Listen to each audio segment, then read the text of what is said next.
प्यार कर गुनाह कइले बानी आज ले आज ले कर जवान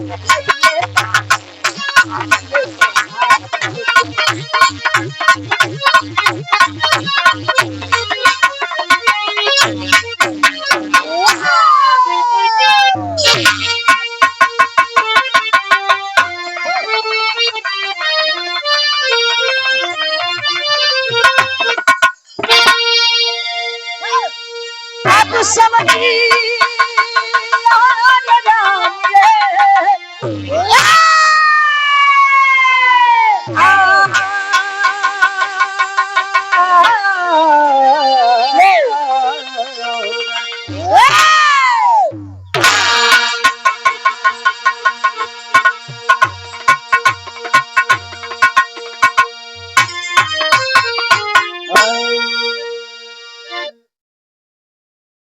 सम्मानित पूज्य गार्जियन जी आप राकेश यादव जी जो कि तीसरी बार इस बार प्रधान के पद पर आप नियुक्त किए गए थे जनता के द्वारा मतलब काम बड़ा बरियार हुई हमारे चाचा के सुंदर माला 500 रुपए का सम्मान बहुत बहुत धन्यवाद आशीर्वाद के चारे के मुझे अपनी कला में कामयाब रहे आयुष और करे प्रधानी से चमकत रहे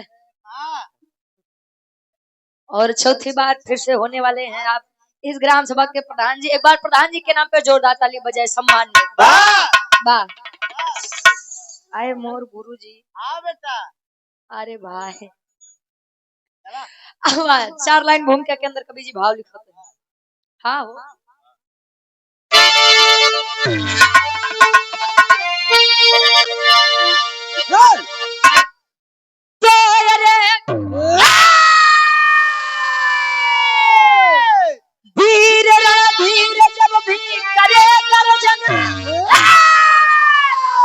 अरे जंग जोहर दिखाता भले कोई ना बन के फौलाद समर घूमे चला युद्ध छोड़ी के गीदड़ हो जाते हैं बाहर महाभारत में एक नाम ऐसा मिला कर्णवीर के साथ अवदान भी था मान सम्मान संग वो वचन भी निभाता साहसी बलशाली और दानी था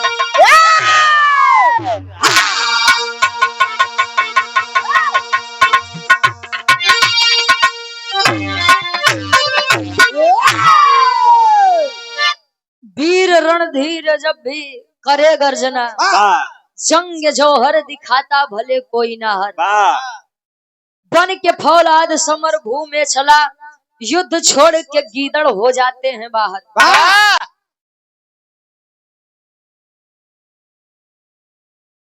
आदरणीय आप सम्मानित श्री रामकृष्ण यादव जी नए पूरा प्रयागराज से हाँ हमारे गुरु जी हंडिया प्रयागराज के अंतर संपर्क भाई 100 रुपये आशीर्वाद के चारे के बच्चे अपने कला में कामयाब रहे बहुत बारे प्रयागराज वाले कहानी महाभारत से आप लोग बड़ी कहानी सुनते हैं कि महाभारत शुरू हुआ गुरु जी कन्हैया जी है लीला रचायन पांडव विजयी हुए कौरव से कौरव में दुर्योधन ने ऐसा किया दुशासन ने द्रौपदी का 6 बात उस रावण का पुतला सभी जलाते हैं जिसने सीता माँ को छुआ तक भी नहीं था दुशासन को सभी भूल गए जिसने बीच सभा में द्रौपदी जी का चीरहरण करना चाहा केहू के निगाहे चढ़ा ला तू चढ़े बा और केहू कितनो गलती करे बस एक जने के पाए हाथ तो हुई के यह दुनिया का दस्तूर है हर घर में वीर पैदा नहीं होते तो हर माँ वीर पैदा भी नहीं करती है विराह में बड़ी सुंदर गजल के भाव कोनो लड़का कोनो लड़की से कहे आशिका नाम मिजाज बाकी से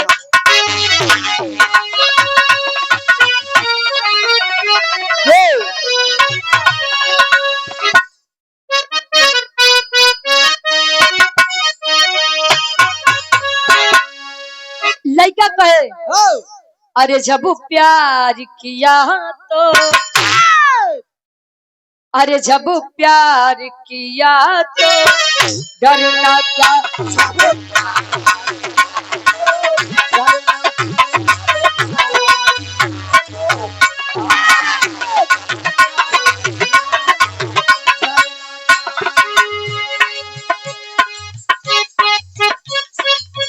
और यार दूल्हे बादशाह जी क्या पूजने पिताजी यानी संजय भैया के पूजने पिताजी आप राम जी यादव जी और हमारे भैया के राम कृष्ण यादव भैया जी के अच्छा प्रयागराज बुआ के लिए क्या है और ये हमारे प्रयागराज वाले बहुत बहुत धन्यवाद का सुंदर माला 200 रुपए का सम्मान और शुरुआत में ही सम्मान किया गया था हमारे पूजे पिताजी के द्वारा सुंदर माला 500 रुपए का सम्मान बहुत बहुत धन्यवाद आशीर्वाद के चाह रहे जब प्यार किया तो डरना क्या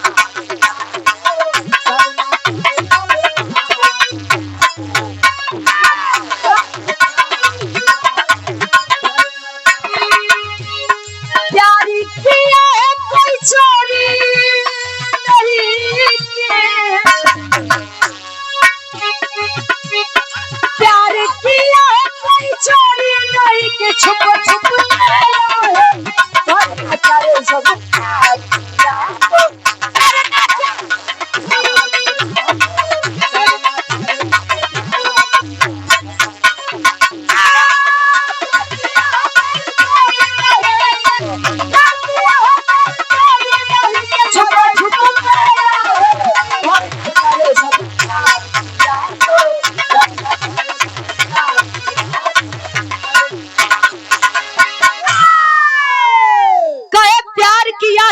चोरी नहीं कि छुप छुप के आए भरना क्या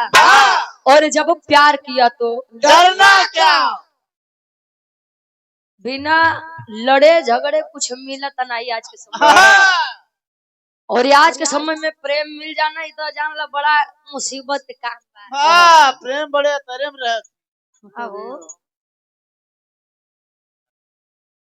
दूल्हे बादशाह जी क्या पूजनी मौसा जी आप विनय यादव जी दरियापुर से गार्जियन जी के द्वारा 100 रुपए बहुत बहुत धन्यवाद आशीर्वाद के चारी कीमत अपनी कला में कामयाब रहे एक लाइन कभी जी बीरन खातिर लिखा था बीर चाहे तब क्यों बीर चाहे आज क्यों एक लाइन कभी का भाव कैसे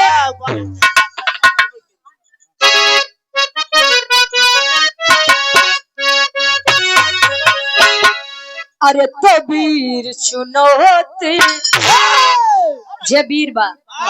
अरे तो बीर चुनौती सहते नहीं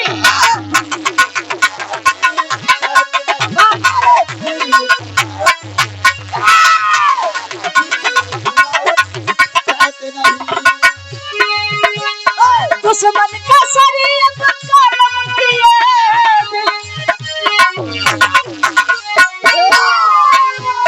दुश्मन का शरीर कलम किए चैन से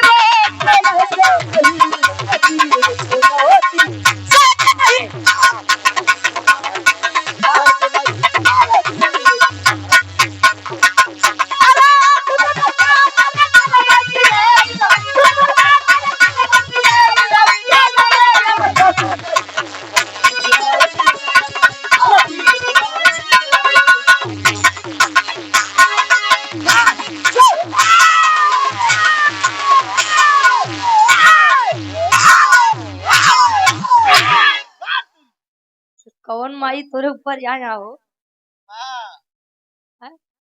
कौन माई आया जवाहरजन माई आई जी देखा ताल लगे आशीर्वाद हमको दे देता है आशीर्वाद तरीका हमारो कल्याण हो जाता है बारे कारीगरी हमारे विजय भैया क्या कहाँ गए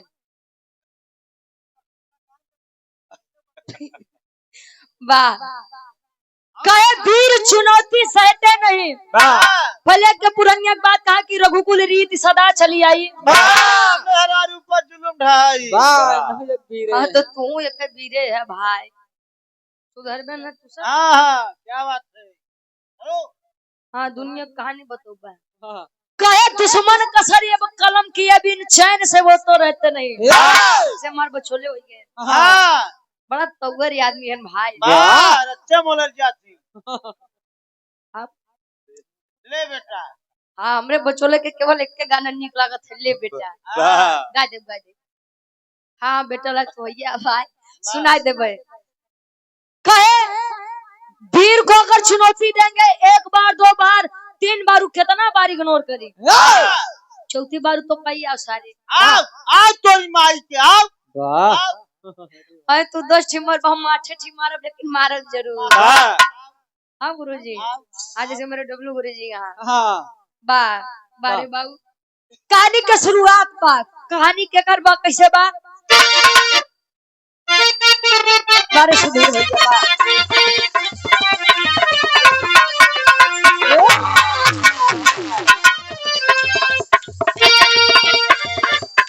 चित्रवत राजा की पत्ती दस्तान सही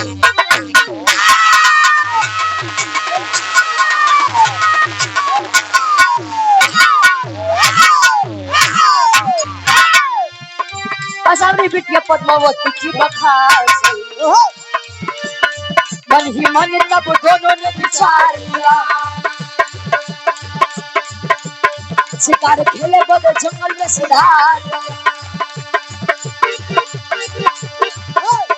घटी घटना दुश्मन चारों से घेर लिया आया है वीर कण तन भी न दे दिया जान बचाया कण लगे है लड़ाई है जान बचाया कण लगे है लड़ाई है पीछे से वार हुआ सिर पे चोटी आई है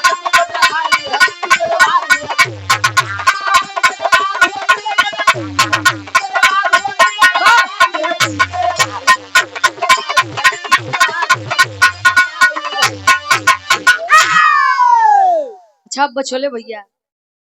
कितना ते ऐसा वीर होते हो कहीं आप सारे हाथे से नहीं पेंसिल लाते से लड़ हम याद आई है ना हाँ हाँ बा बगले अरे वो नहीं तुझे ने क्या देख के हम बोले भाई हाँ महाभारत में एक नाम ऐसा था वीर कर्ण का नाम जे दानी भी रहे और वीरताई के मामले में कोनो मिसाले नहीं रहे वीर कोई है तो वो दानी होगा काहे कि उनका कोनो चीज के मोह तरहत नहीं हाँ कितना दानी विश्वकर्मा जी हरे जैसा तरह बहन अपन मेहर हुए दान कर दे हाँ हाँ पत्थरे के लेके टारे अपन मेहरारू दान में दिए रहा अरे विश्वकर्मा जी वाह कहानी तनी समझ ला राजा चित्रवत के एक बिटिया जेकर नाम असामरी बा और असामरी के साथ में एक दासी रहती थी जिसका नाम पद्मावती है असामरी और पद्मावती इतने अच्छे से रहा लगभग नहीं करा कि के राजकुमारी बा के दासी बा और यही होना भी चाहिए कहे हिंदू मुस्लिम सिख ईसाई आपस में हम सब भाई भाई पहले हिंदू तो एक हो या बाद में मुसलमान सिख ईसाई भाई भाई कर जाया राजा चित्रवत की बेटी असावरी ने विचार किया पद्मावती से कि पद्मावती ईरान महल में बैठे बैठे बड़ा बोरियत महसूस होता है काहे नहीं चलतू तनी सा शिकार किया जाए खेला जाए हाँ हो शिकार करने के लिए निकली है असावरी और पद्मावती शिकार करने के लिए जब निकली कई हो तो गुरु जी जले तोहार समय नहीं बनी बा तो तुम पूछोबे नहीं करी और अगर थोड़ा सा नाम कमा लेंगे तो सबसे ज्यादा दिक्कत पड़ोसी का आबादे वाले के होते रिश्तेदार के होते कैसे इतना आगे बढ़ा जाता कैसे लटका ले अच्छा गई है राजा चित्रवत की बेटी असामरी और दासी पद्मावती शिकार करने के लिए और सिपाहियों के द्वारा घेरी गई है दोनों लड़कियां तब वीर कर्ण वही जंगल के मार्ग से जाता और आ करके जान बचाया है और तब तक एक सिपाही पीछे से वार किया वीर कर्ण के ऊपर जो सामने से वार करता है वो वीर कहलाता है और जो पीठ पीछे वार करे वो वार हुआ मूर्छित अवस्था में लेटा है वीर कर्ण अतले होत का एक लाइन गीत लगत बा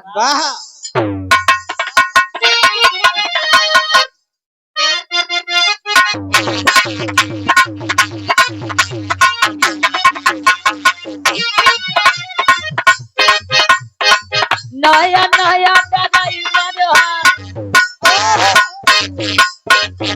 एक गीत रहे कहाँ गए दरोगा चाचा गान पछवा दे वो गए जहाँ कहें तहाँ गए तो पहले फरमाइश रही उनका वो दुल्हा दुल्ही के बात रहे गुरुजी कर्ण जब होश में आया तो कर्ण लेकर के पहुंचा है राजा चित्रवत के दरबार में असावरी और पद्मावती को अब बताओ तो कैसे राजा चित्रवत को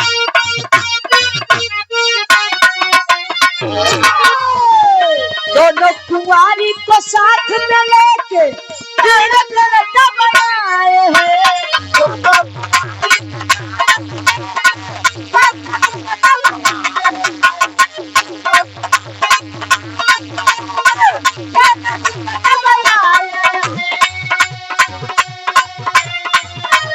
दोनों कुंवारी को साथ में लेके बनाए हैं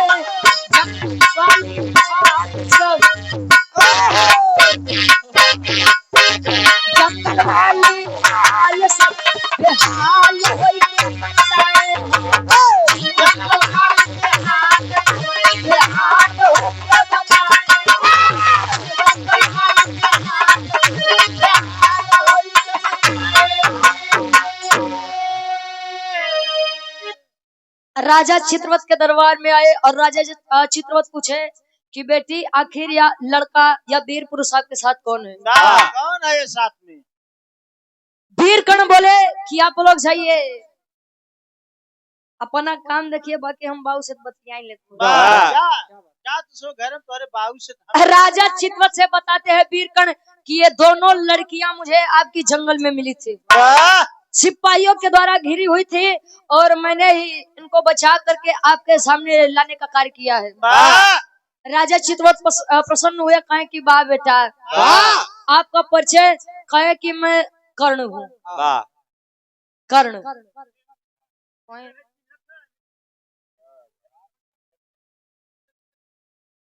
हाँ मंजीत भैया चिन्हावा वो लड़कियों डराई जाए बेचारा रातिन में दिखावत है चौंक के चिन्हत है तो ठीक बात अच्छा राजा चित्रवत गुरुजी जब वीर कर्ण बताया कि मैं कर्ण हूँ आया हूँ और आपकी दोनों बेटियां उसी जंगल में मिली थी वीर कर्ण के ऊपर प्रसन्न हुए राजा चित्रवत की आपने मेरी बेटी को बचा करके मेरे ऊपर बड़ा उपकार किया है क्या चाहिए मांग लीजिए रुपया पैसा धन दौलत क्या चाहिए तोरे नाम में कहिए यार का चाहे बोले अरे बारे बाबू एक आध गाँव अरे बार देना कुछ हो सुना पहले बात राजा चित्रवत कहे कि क्या चाहिए मांग लीजिए जो मांगना है राजा चित्रवत का हम रुपया वीर कर्ण का हम रुपया पैसा लेके का कर कहे जवन मांगब तुम देबा देबा कहे मांगिए कहे कुछ जवन ताल लइकिया बा असामरी ओके पहली नजर के पहला प्रेम हो गया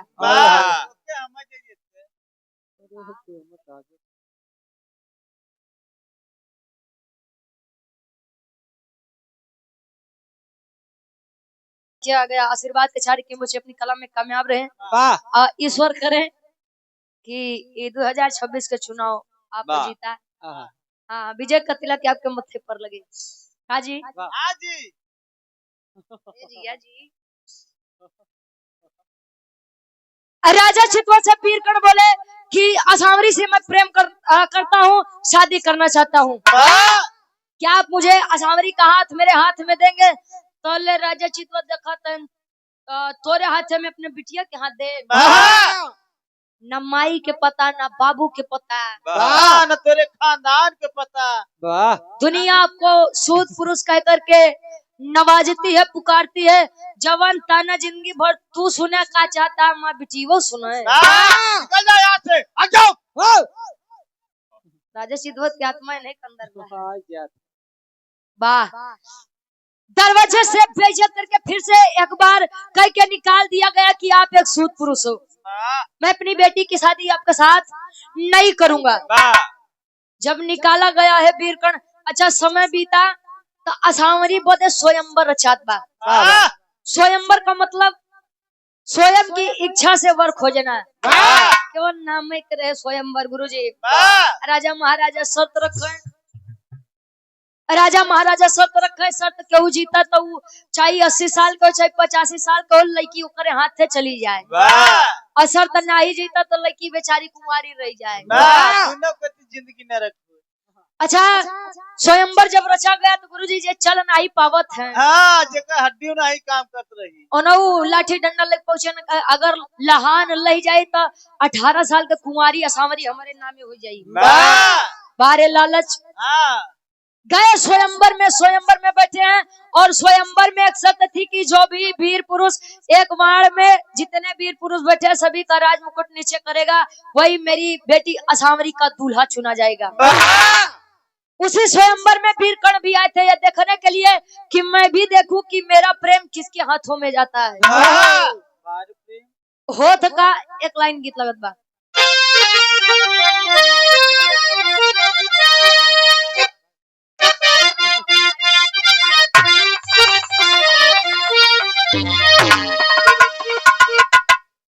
भोजैया कहे अपने नदिया से। वाह बार नंदू हाँ हो बार भग आवा।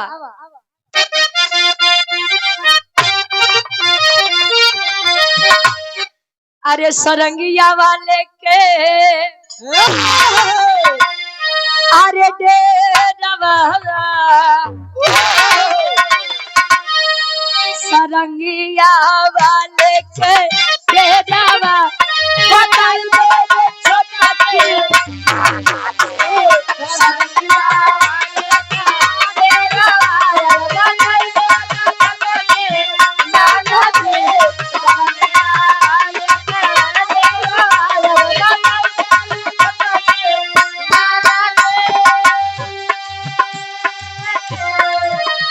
सबसे बढ़िया कवि जी फर्ज में लिखा है स्वयंवर अचात भाव तरे हुई स्वयंवर में राजा चित्रवत के दरवाजे पर होता है क्या, स्वयंवर के कैले राजा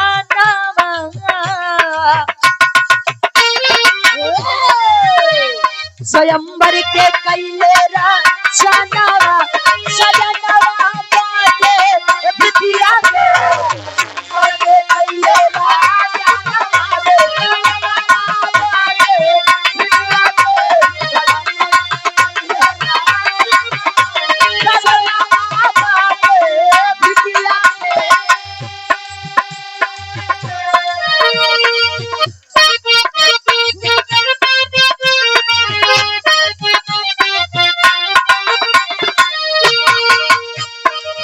बड़े बड़े वीर योद्धा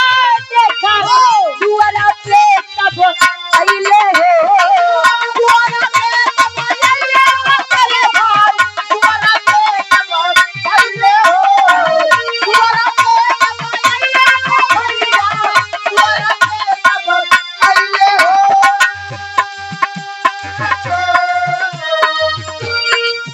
एक बार मारे वीर कर्ण तब मुक्त हो गिरे गईले हो, एक बार मारे वीर कर्ण मुक्त तब गिरे गईले हो, मुक्त तब गिरे भैया, मुक्त तब गईले हो। शर्म से झुक गए राजा नवा, शर्म से झुक गए राजा नवा सजनवा देख दिया के,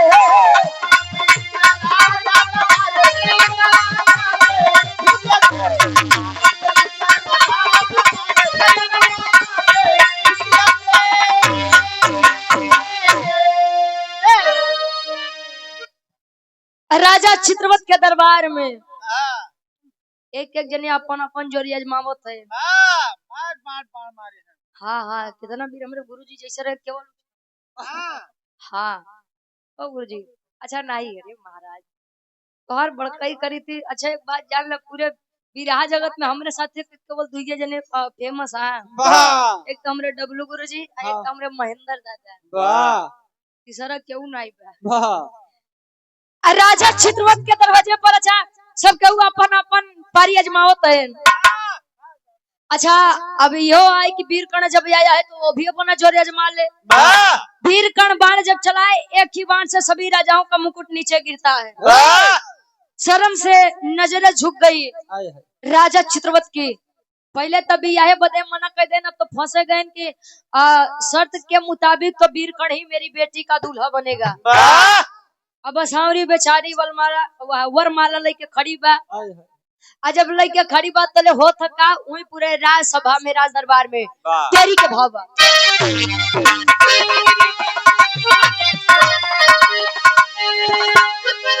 अरे तो चुनौती दई के बोले बीरवा, अरे तो चुनौती दई के बोले बीरवा, तो जबरन प्यार कर बंदे जीव में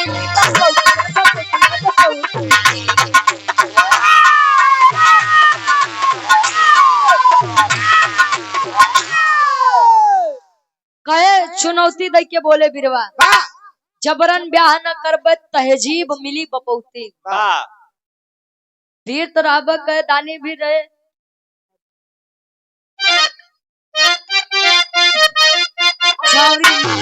खड़ी है कहे रुक जाइए। दरबार एकदम शांत की काहे रोकत है न तो इनकर काम वाली बात होत बा। वीर कर्ण कहे सांवरी को रुक जाइए, मेरा कुछ प्रश्न है इस शादी के पहले। वाह कौन प्रश्न बा?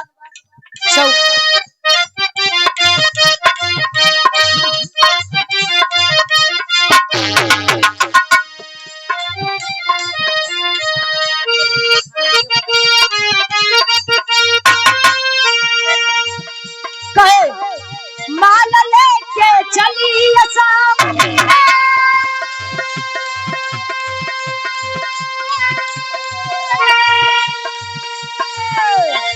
कल बोल तब पानी है।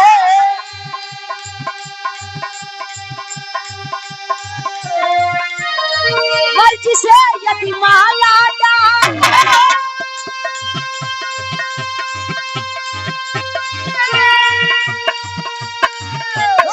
खुद को समझू सानी है।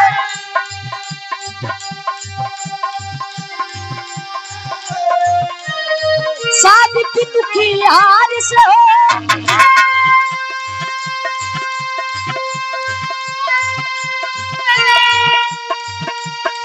तब तो बड़ी बेईमानी है।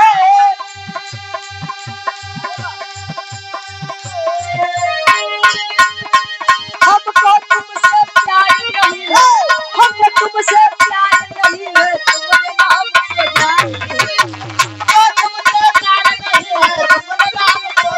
जाना। तुमने नाम को जाना।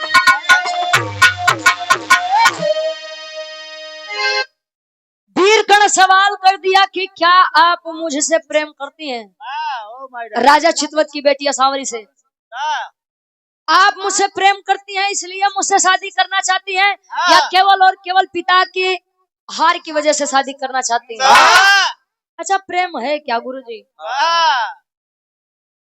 आप जैसे हैं अच्छे हैं बुरे हैं, जैसे हैं कोई आपको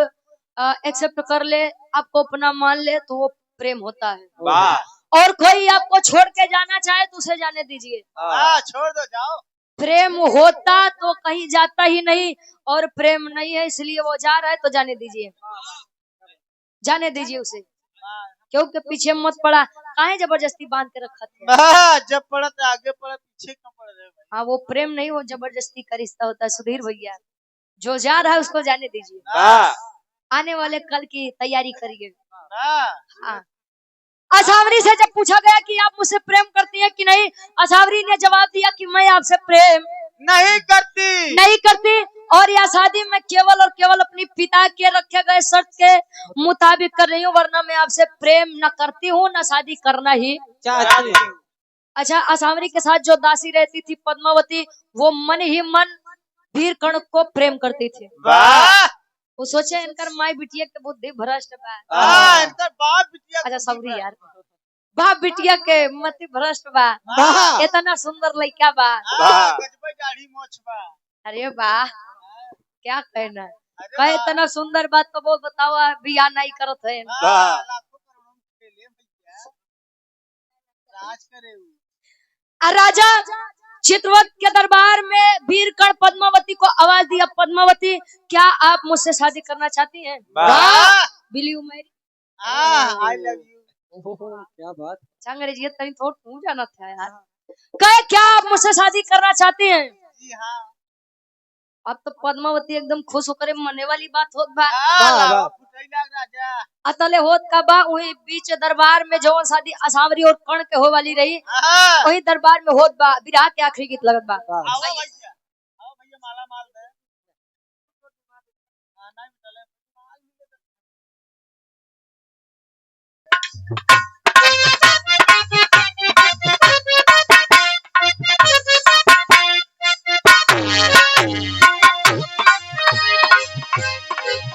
तनी ताक दे तू तकला से मार आई हो बिना गंगा में ना हो जाई तनी ताक दे तू तकला से मार ओ बिना गंगा बना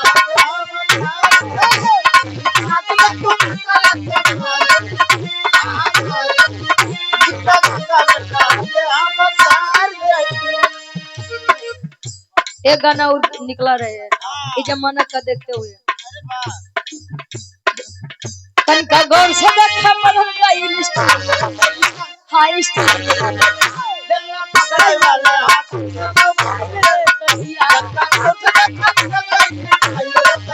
हाई स्टाइल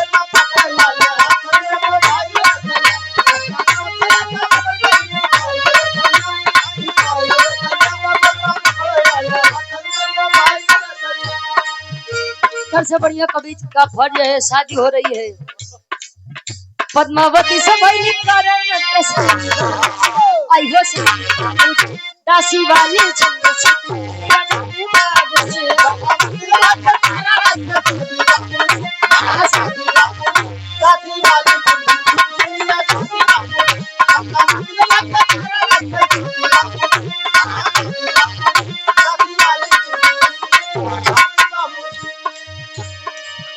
कहे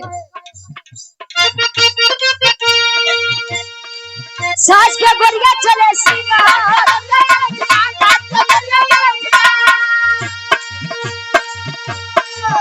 पति पत्नी के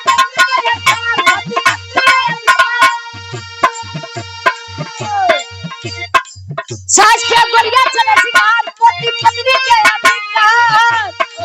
कहे पद्मावती लगे जैसे सहेज सहेज दासी वाली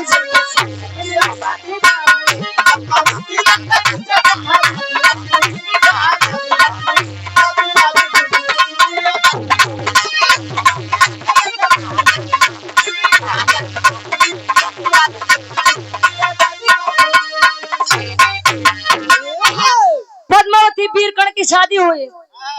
हुई अपने नगर आए धीरे धीरे समय बीतत बा गुरुजी प्रेम हुआ आपस में नजदीकियां बनी और दोनों के संयोग से एक बच्चे का जन्म होता है संयोग से यार हम तो उतना निक के ना बता पाऊ बाबा आलाद के भाव में कवि जी प्रमाण देते हैं उन लड़का के नाम का पड़ा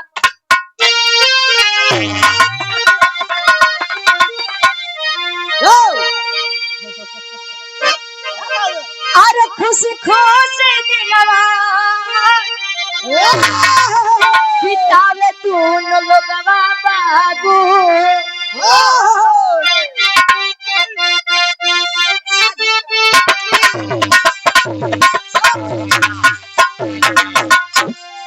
अरे पद्मावती बनी गई करण के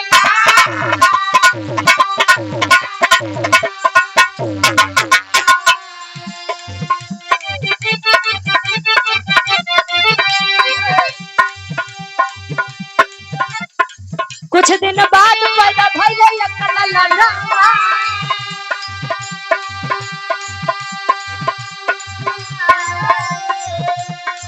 ऋषिक चुनावा पड़ा लंबारिया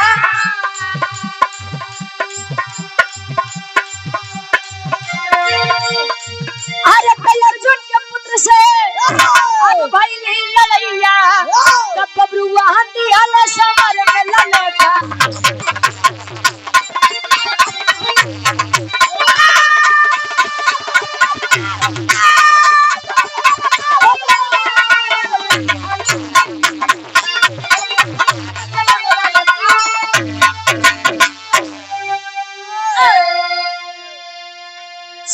पिता वीरकर्ण और पद्मावती के बीच में जिस बच्चे का जन्म हुआ, नाम बताया वृषकेतु, जिसे महाभारत में वृषसेन भी कहा जाता था।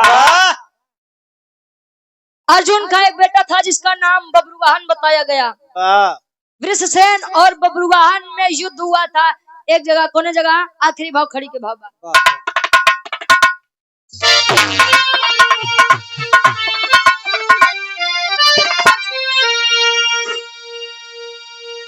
अरे तो वृषकेतु बब्रुवाहन में अरे तो लड़ाई भई, एक भाई के वध एक भाई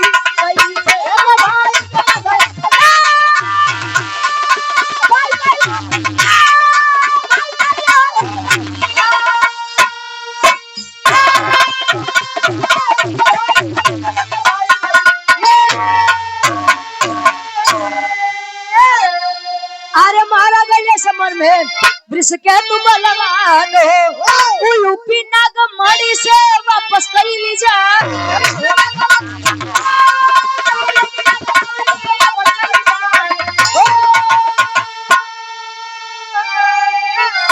अरे नहीं अर्जुन क्या सुनत में अब देख भइले, एक भाई के वध एक भाई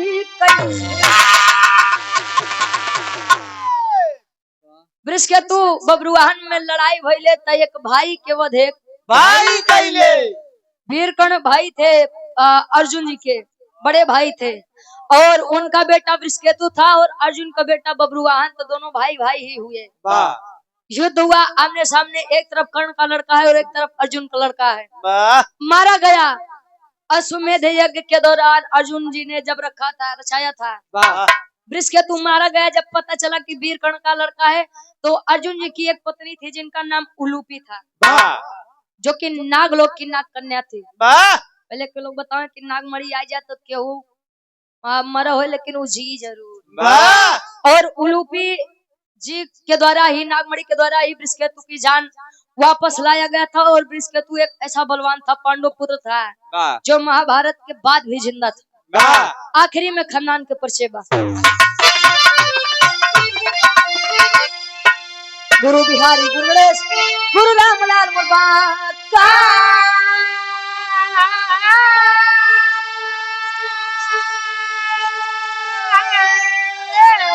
अरे स्वर्ग से चलिका कभी बच्चन का पीछे पता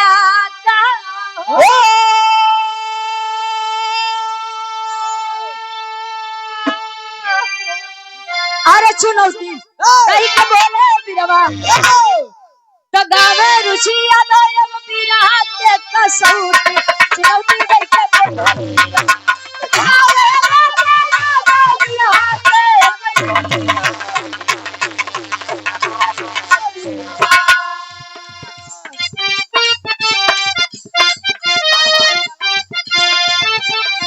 नहीं चाहिए